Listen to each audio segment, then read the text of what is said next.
இப்போ நீங்கள் உங்கள் ஃப்ரெண்டுகிட்ட கேட்குறீங்க, மேட்ச் எப்படிப்பா போயிட்டுருக்கு அப்படின்ட்டு.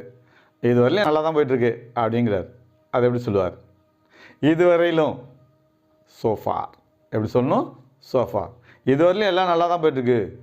So far every thing is good. இதை எப்படி சொல்லலாம்னா சோஃபார் ஸோ குட். எப்படி சொல்லலாம்? So far so good. என்னை பொறுத்தவரையிலையும் அவர் ஒரு நல்ல மனுஷன் அப்படின்னு சொல்லணும்.